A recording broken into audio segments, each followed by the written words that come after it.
This is Dr. Cynthia Parker and her teaching on the book of Deuteronomy. This is session number 5, Deuteronomy chapters 9 through 11.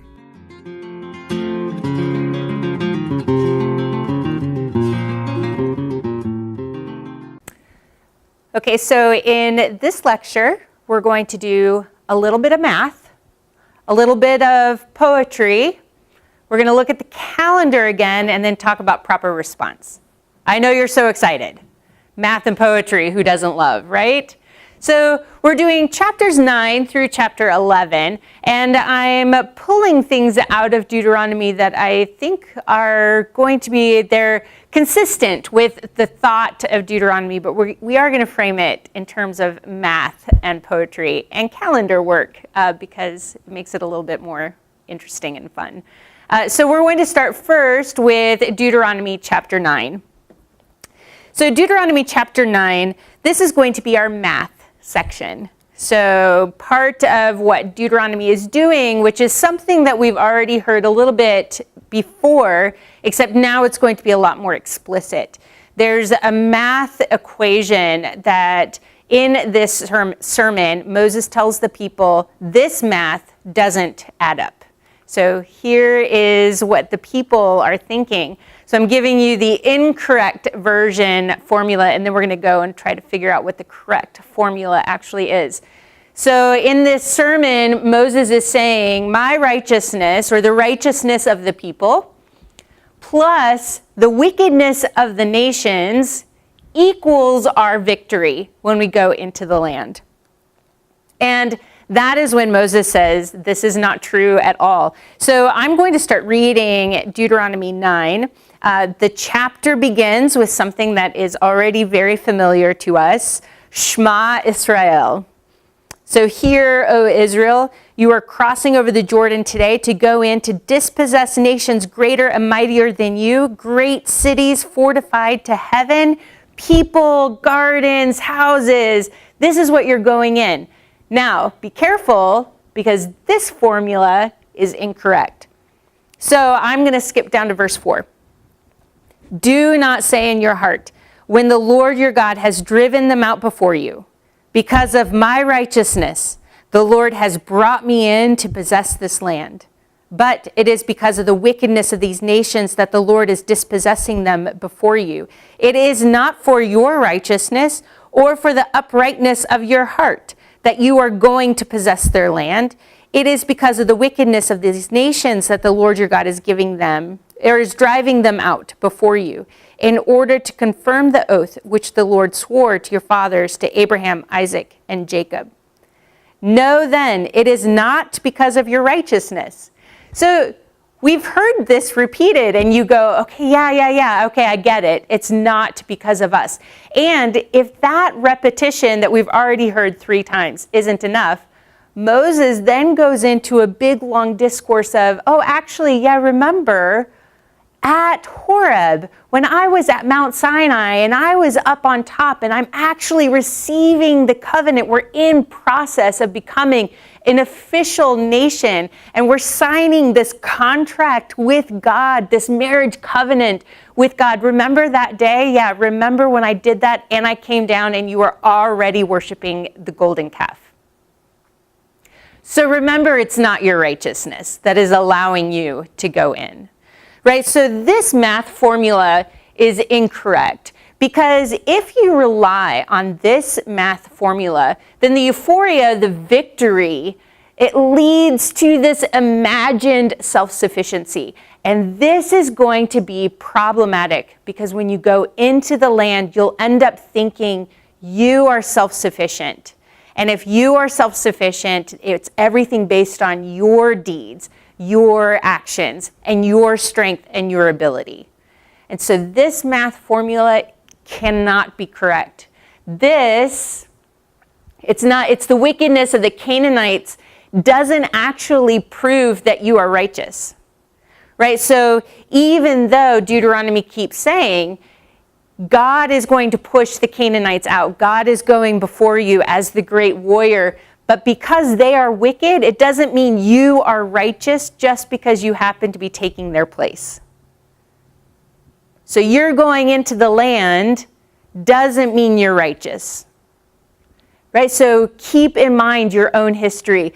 Call to the forefront of your mind that you have made mistakes in the past, and yet God is faithful to his people. So what then is the actual correct math formula? Well, the correct math, according to Deuteronomy chapter 9, is God's faithfulness, and then also the fact that the wickedness of the nations, that is why you get to have victory. So chapter 9 is calling the people to great humility.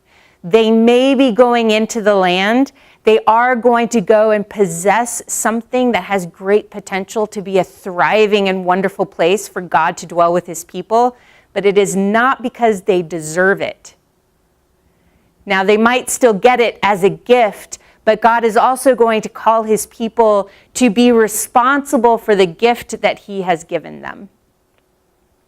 So with that, we're going to move into chapter 10. So when we move to Deuteronomy chapter 10, this is going to be our poetry section. And I'm actually going to focus on just a few verses from 12 to 22 of chapter 10. I actually really like this part. And again, as someone like yourself, you are studying the book of Deuteronomy, and we're getting ready to go into the law code, and there's all these different laws. And if we were to look at the Old Testament and say, can we boil it down to something, right? And in the previous lecture, we looked at how we could boil it down to the Shema. So hear, O Israel, the Lord our God, the Lord is one. We can boil it down to that. Here in chapter 10, Deuteronomy is giving us another option. What can we boil it down to? What is the heart of God? What are all of these laws for? What is the purpose behind it? Well, we get this in chapter 10, verse 12. Now, Israel, what does the Lord your God require from you? Fair question. And the answer is to fear the Lord your God, to walk in all of his ways, love him, and serve the Lord your God with all your heart and with all your soul. And that sounds very similar to the Shema in chapter 6. Right? So it is this idea, what is it, if we boil it all down, what is it that God wants? Fear him, love him, and do. So verse 13 says, and keep the Lord's commandments and his statutes, which I am commanding you today for your good. And now here's what I'm loosely calling poetry. It's more parallelism that we see. So when we look at Hebrew and we're reading Hebrew, one of the things as you work with the language that's really quite nice is there's this great repetition. And in repetition, you find the key heart of what the author is trying to communicate. And so repetition is not boring. Repetition is solidifying the heart of the message. And so we're finding this parallelism and repetition here in chapter 10. So follow this with me. So if you're familiar with even how we do poetry in English, sometimes we divide up lines. We'll say there's line A, B, and C. And then maybe the fourth line has a very similar concept to the first line A. And so we'll say A, but it's not the exact same word for word. So we'll say it's A prime. So that's what we're going to find here. So follow along with me, and I'll try to make it very obvious up on the screen. So in verse 14, we get, behold, to the Lord your God belongs heaven and the highest heavens, the earth, and all that is in it. Right? It's very majestic. It is to God, the God of the heavens and the heavens of the heavens. Like, how much more majestic and big can we get? And it's not just the heavens of the heavens, but the earth and everything in it. It's this all-inclusive, God sits over the top of all of that. So it's a very majestic way of describing God. So with this description of who God is, the heavens and the heavens beyond the heavens, what does this God do? Verse 15. And yet, this majestic God, yet on your fathers did the Lord set his affection to love them, and he chose their descendants after them, even you, above all people, as it is this day. So the God who is beyond the heavens and the heavens of the heavens, and the earth and everything on it, what did this majestic God do? He chose you, chose your forefathers. And you are the recipient of that hesed, the loving kindness, the persistent, inconvenient love that God does all the time. He's given that to you.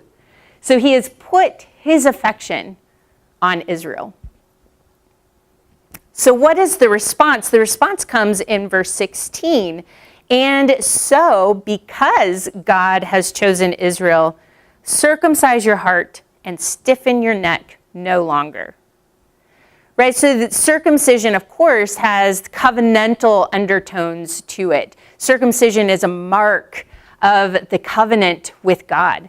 But it's not just physical circumcision. It's removing the harder layer around your heart to be responsive to God. So in these first 3 verses that we're looking at, we get the God who is of the heavens and owns the earth. He has put his affection on Israel. This majestic God chose Israel, and so their response should be circumcise their heart. Now we're going to start to get the parallel thoughts. So when we keep reading, we get verse 17. For the Lord your God is the God of gods and the Lord of lords, the great, the mighty, the awesome God who does not show particularity nor take a bribe. Well, some of these words, things like God of gods, Lord of lords, this is very common ancient Near Eastern titles. Kings used to take these titles for themselves. They would think of their pantheon of gods, and there would be a God of gods. Kings would be Lord of lords, right? It's the one, the only, the most majestic. So you can see now we have A prime. We're not quoting God who is of the heavens and the highest heavens, but we are still thinking of very majestic, ruler, dynamic type languages for God. God is the God of gods, the Lord of lords, great, mighty, awesome. So again, very full, rich, powerful language for who God is. And so our second thought, where in the first couple verses we get a description of God and an action of God, we have another description of God, we're going to go into another action of God. So in verse 18, he executes justice for the orphan and the widow and shows his love for the alien by giving him food and clothing. Right? What a majestic God, and what does he do with that? Right? Where ancient Near Eastern kings would pull that power into themselves. God has that same kind of title, but what does he do? But he protects the people on the perimeter, the people in society who cannot protect themselves. So you have the orphan, the widow, those who fall outside the normal way society is functioning.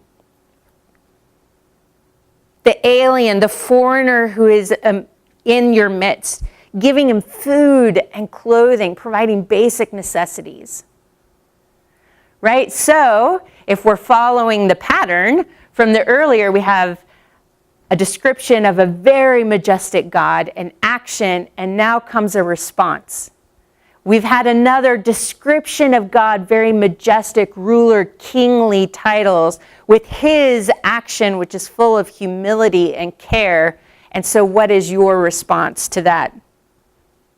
So we go to verse 19. So, show your love for the alien, for you were aliens in the land of Egypt. So what should you be doing in response? You also care for the foreigner who is in your midst. Now this is really interesting to me because if we look at the 2 action points, right? So the very first one in the first half of this parallelism in chapter 10, The first half is circumcise your own heart so that you can be sensitive to the Word of God, so that you can be sensitive to the relationship with God, so that you can respond to God the way that He wants you to respond. And what's the second thing you should do? You take care of the people who are on the perimeter of society. God has done it. Justice for the poor. You should do it as well. Right? So we start with these majestic descriptions of God, the actions of God. God has chosen Israel, but He also cares for the people and the poor people and gives them justice. So you should have a tender heart and mimic God. Do the same thing that God is doing and follow His example and also take care of the poor. So with that in mind, let's move into chapter 10. As we move to chapter 10, we're going to look once more at the calendar. So in a previous lecture, we talked about the agricultural calendar. So the land where the people live follows a very particular type of flow. It has a rhythm to the year. And so while we think of time as being very linear, they thought of time as being cyclical because the cycle of the land, it repeats on itself every year. As we enter chapter 10 and we think about the calendar, we're looking again at how the power of God shown to the people should evoke a response of love. And we're going to remember that God sustained people in the wilderness, and those memories are powerful. We talked about remembering and forgetting. So we're going to bring this into chapter 11 with us, for that is also going to be very important here.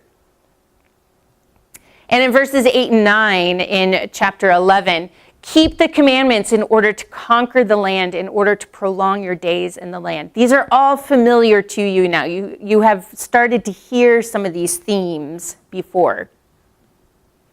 But let's continue. So I'm going to start. This was the introduction to chapter 11, but let's continue through 11 and read some more verses and see what we can pull out of it. In verse 10, it says, "For the land into which you are entering to possess it is not like the land of Egypt from which you came, where you used to sow your seed and water it with your foot like a vegetable garden." Now, I love this one when I have all my students in class. I have everyone read different versions, English versions of the Bible, because there's lots of variety in how the Hebrew of this verse is translated. So again, mine says, when it describes the land of Egypt, it says, Egypt is the place where you used to sow your seed and water it with your foot, like a vegetable garden. Well, that sounds confusing. I don't know how many of you water your gardens with your feet, but it sounds like a very odd and unusual thing. What is interesting about this is, again, this is where place matters, where understanding the location and the imagery that the biblical writers are using matters. Because this makes a lot of sense if you go down to Egypt and if you look at the way that they did gardening and agriculture. Now, I took a group of students down to Egypt, and we were driving along the Nile, and all of a sudden I saw this field, and I yelled for the bus driver to stop, and it scared him and startled him, and he stopped the bus, and I jumped out and I took this picture, and he was so confused as to why I was taking this picture. But for me, I was like, this is Deuteronomy 11. Because what happens is in fields, and because agriculture is very easy in Egypt, just like it was in ancient times, and so they not all the farmers have made modern technological advances, because it's still pretty easy to grow food if you're doing just a small plot of land. So if you remember in one of the previous lectures, I talked about how Egypt is a riverine community. So there's lots of agriculture right along the Nile River, because the Nile floods every year and pulls up and deposits large amounts of very fertile, wonderful soil. Well, the picture that I'm showing you on the screen is filled with soil that is dark and black and rich. It's the soil from the Nile River. Well, if you look at the picture, you'll see that this particular farmer has made a grid of his agricultural area. So he has small squares and then has planted in rows within the squares. But there's a very deep trench between each of these rectangles or squares, plots of land. Now, this particular farmer has his land right next to the Nile, and so to water this area, he actually just goes to the Nile and is able to dump water into the trenches, and then the water fills these deep trenches. When he wants to water one section of the field, all he has to do is go through and with the heel of his foot, break through the wall, this mud wall in the trench. And then all the water floods into this rectangle and waters his fields. When he's done watering it, he just pushes the mud wall back up. The water continues to flood down, and then he can irrigate or he can water a different section of his field. So watering with your foot actually starts to make sense. Once you see the way that it was actually done in history, in reality, even now, this is how portions of Egyptian farmers are still gardening. Now, Deuteronomy says, one of the things about remembering, right, pulling to the forefront of your mind. In this case, it's pull to the forefront of your mind Egypt. And Deuteronomy is going to begin making a comparison. It's actually already been in process, but we're going to see it quite a bit, where Deuteronomy is aware of the fact that in Egypt, life can be pretty easy. So in Egypt, you have soil, you have water. You can irrigate this farmland with your feet. You can have a vegetable garden. With minimal effort of your own, you can sustain yourself. And that image, that acknowledgement of the land of Egypt is great, except the place of Egypt, the bigger idea of Egypt, the house of slavery, this fiery furnace of oppression, the way the society worked, the way that the land worked with Pharaoh on top and all of these slaves at the bottom, that type of leadership structure that is opposite what God wants.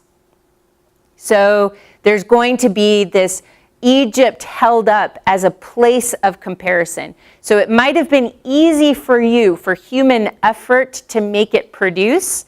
And guess what, Israel? The land you're going into is nothing like this. So in comparison, in verse 11, it says, "But the land into which you are about to cross to possess it, a land of hills and valleys, drinks water from the rain of heaven." Right? So the water for the land they're going into comes from rain. There is no reliable source like the Nile for the water to come from. The land from which the Lord your God cares. The eyes of the Lord your God are always on it, from the beginning even to the end of the year. And if you remember the agricultural calendar, the picture that I showed you before, the beginning of the year begins with the early rains. The end of the year ends with the olive harvest.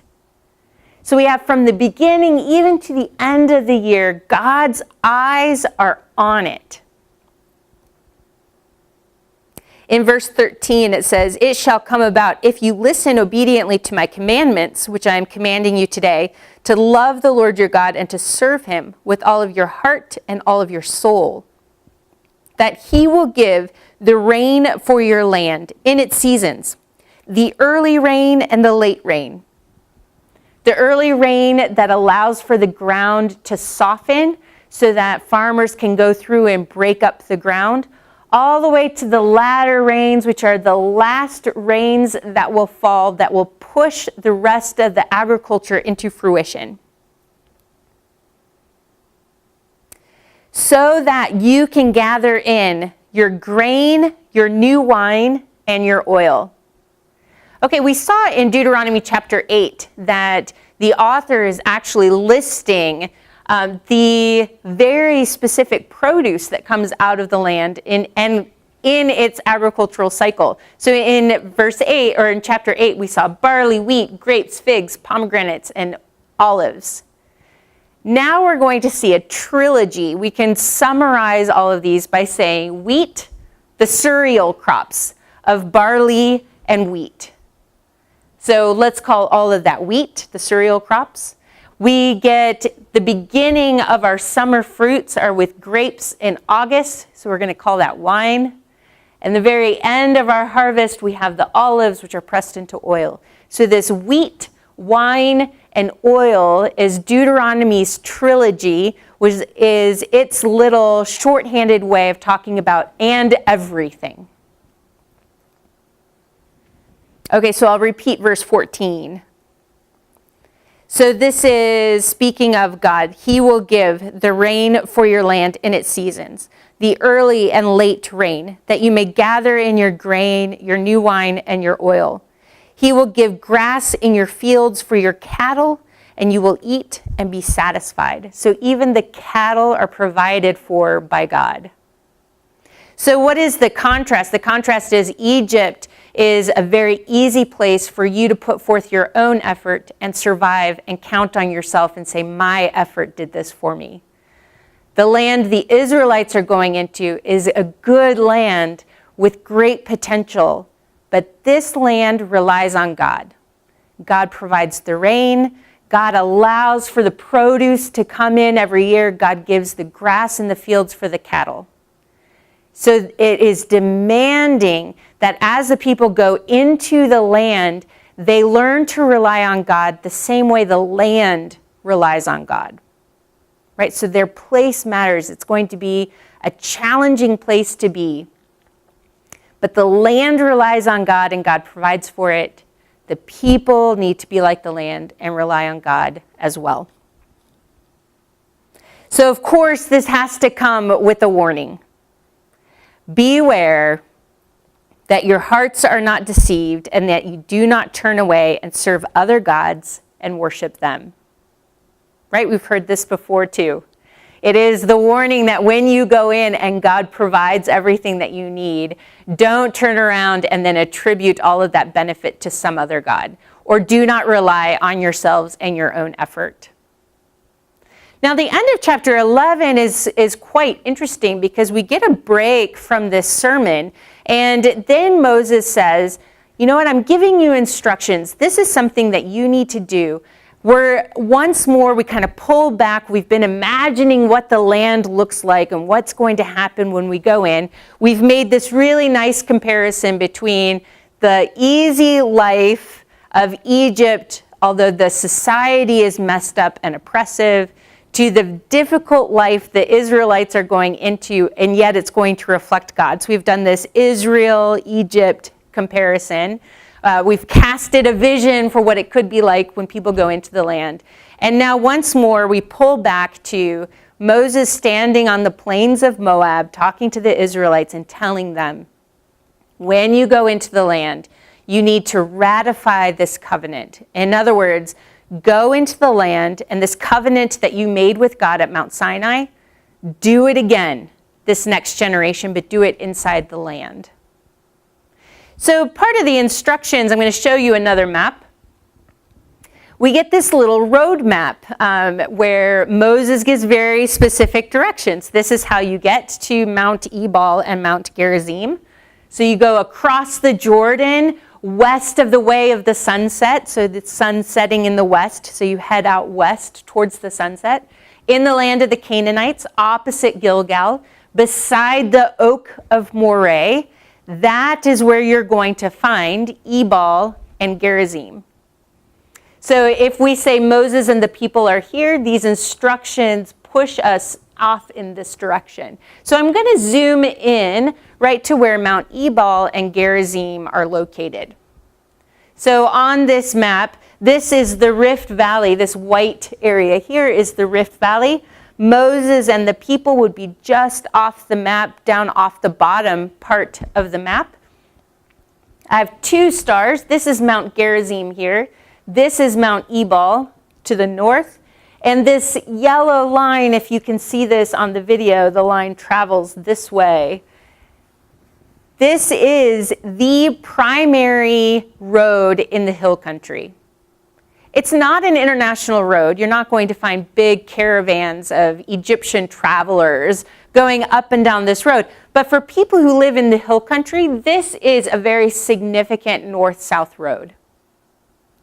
So the instructions to the Israelites are, when you go into the land, and this is a brand new place for you, you go into this place, go to these 2 mountains and put the tribes, half on Gerizim, half on Ebal, and ratify the covenant there.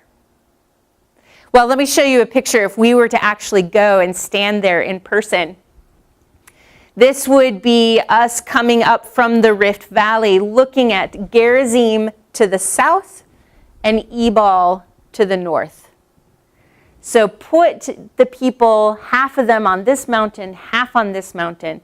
Right on the flat plain area in front of the mountains is where the ancient road would have gone. So let's think a moment for why this is a significant command for the people. Why do they have to go in? Why do they have to renew a covenant? They made the covenant at Sinai. Why do they need to do it again? Well, let's consider for a moment the idea that place and memory are connected. Have you ever had the experience where you are maybe visiting a city that you haven't been in for several years? And you are walking down the sidewalk, and as you step off the sidewalk into the street, you have a flash memory and go, last time I made this walk, I was walking next to Shannon and we were talking about this cafe that is 3 blocks over there. I wonder if that cafe is still there. Have you ever had that experience? Right? Or I don't know, you can sometimes go to a place and you'll smell something and suddenly the memory comes out of nowhere. You've not been considering it. And all of a sudden the memory is at the forefront of your mind and you're like, oh yes, I remember. Like this place kind of triggered something for me. Well, this is a very purposeful combination. I mean, places, geography, what we see around us holds and preserves memories of things that have happened there before. Now, when we think of the Israelites going into a land, and we think of the fact that they're being told to remember who God is, remember what God has done. Humans are very forgetful beings, and so we need this constant, how are we going to remember these things? Well, places can become a very powerful way to help us remember. And so we have in the book of Deuteronomy in chapter 11, we are trying to remember this covenant that we made with God, except Mount Sinai is very far away. Horeb is very far away. It's not in our immediate horizon line. We're not going to just run across it at some point in time. That place that holds that memory is far away from our field of experience. The benefit of going to Gerizim and Ebal is it creates a very present memory. And so you have 2 mountains instead of 1, but these 2 mountains are linking the experience of the covenant to the mountain at Mount Sinai, at Horeb. So where the people made the original agreement with God at Horeb, they can come, stand on Gerizim, stand at Ebal, ratify the covenant, and now we have a place on our immediate horizon line that can act as a constant reminder of blessings and curses. And so these 2 mountains sit right on the primary road that goes north and south in the hill country for the Israelites. And as they're going up and down, as they're trading goods with other people, the ideal would be to pass Gerizim and Ebal and see them standing up there as very dramatic, distinct mountains and go, oh, right, I wasn't thinking about the covenant, but now I am thinking about the covenant, and I'm remembering there's blessings and there's curses associated with this covenant. And so it brings the experience of a past memory into the experience of the present moment. So it helps to bring in the memory and make the memory much more at the forefront of people's minds. So the actual ceremony that is involved, actually how they go about doing this covenant ratification ceremony, this will show up for us in chapter 27. But the directions to go in and remember and attach the covenant to this place is here first in chapter 11. The next lecture that we're getting ready to do is going to be a little bit more complicated. We're jumping into chapter 12, and as we move into chapters 12 through 26, we're entering the bulk of the law code. And this is when we're actually finally going to talk about the authorship and the purpose of the writing of the book of Deuteronomy. So that will be in the next lecture.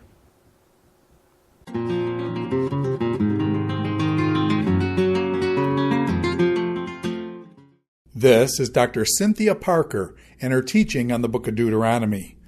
This is session number 5, Deuteronomy chapters 9 through 11.